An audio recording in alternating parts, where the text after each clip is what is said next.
নৌকার প্রার্থী হয়েছেন বলেই চেয়ারম্যান হয়ে যাবেন, সেটি ভুলে যান। ব্যালট ছিনতাইয়ের চেষ্টা করলে গুলি চালানো হবে। এটি আমার স্টেটমেন্ট নয়। এই বক্তব্য দিয়েছিলেন কুমিল্লার তৎকালীন অ্যাডিশনাল এসপি জুয়েল রানা, যিনি কিনা তৎকালীন ক্ষমতাসীন আওয়ামী লীগের ভোট কারচুপির নির্দেশনাকে বৃদ্ধাঙ্গুলি দেখিয়েছিলেন।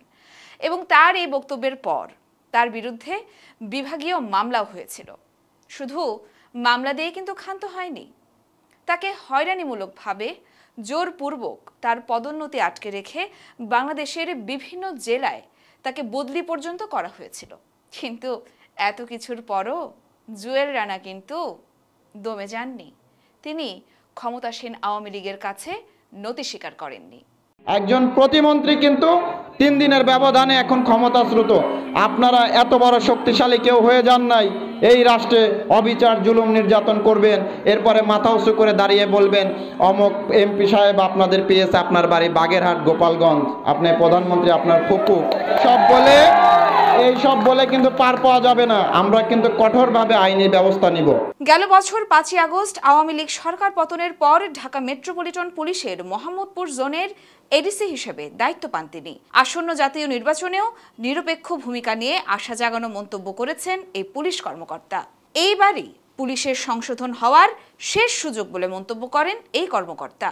বাহিনীর ভাবমূর্তি রক্ষায় সর্বদা যে কোনো পরিস্থিতিতে নিরপেক্ষ ভূমিকা পালন করবেন এবং কোনো প্রভাবশালী মহলের কাছে মাথা নত করতে রাজি নন তিনি। আমরা যে কাজগুলো করি যদি ভালো করি সরকারের সফলতা, সরকারের সুনাম হয়, আর যদি খারাপ করি জনগণের বিরুদ্ধে বা কাজে নেমে পড়ি তাহলে সরকারের ব্যর্থতা, কিন্তু সরকারের কিন্তু বদনাম হয়।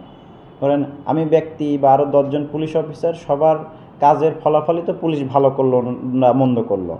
এখন আমাদের কাজটা যদি ধরেন যে সরকার এটা বা সেই সময় প্রশাসন যদি আমাদের সমর্থন দিত যে না সে ভালো কাজ করছে, তাকে ডেকে নিয়ে এসে বাহবা দেয় বা সাহস দেয়, তাহলে মানুষ ভালোভাবে বলতো না যে না সরকার চাচ্ছে ভালো কাজকে উৎসাহ দিতে। কিন্তু উল্টাটা হলো, আমরা ক্লোজড হলাম, এরপরে একদম সবচেয়ে দুর্গম জায়গায় বদলি হলাম, এরপরে হচ্ছে কি বলে এই বিভাগীয় মামলা খাইলাম, সেই মামলায় আবার শাস্তি পাইলাম।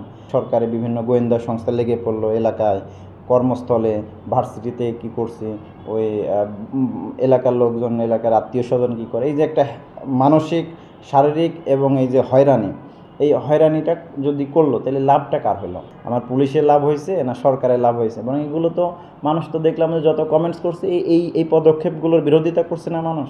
দিন শেষে তো আমাদের এই কতিপয় উৎসাহী অফিসারদের কারণে সরকারও বদনামের শিকার হলো। বরং আমরা যে কাজগুলো করেছিলাম, সুষ্ঠু নির্বাচন করেছিলাম, ওই কয়টা লোক ধরেন যে সরকার দলীয় প্রার্থী পরাজয় বরণ করছে, এতে কি সরকারের খুব বেশি ক্ষতি হয়েছে? সরকারের তো কোনো ক্ষতি হয় নাই, বরং সরকার আরও ভাবমূর্তি উজ্জ্বল হতে পারতো যে না আমরা আমাদের ভোটে কারচুপি করার কোনো সুযোগ দিচ্ছি না, আমাদের অফিসাররা একদম খোলামেলা মনে হচ্ছে যে আইন যেভাবে বলে সেইভাবে কাজ করতে। সরকার এবং পুলিশের ভাবমূর্তি ক্ষুণ্ণ হয়েছে, এই একটা মিথ্যা প্রচারণা চালায় আমার বিরুদ্ধে ব্যবস্থা নেওয়া শুরু করলো একের পর এক। আলটিমেটলি করলো কি এই সকল অফিসাররাই তো সরকারকে জনগণের কাছে অজনপ্রিয় করে তুললো।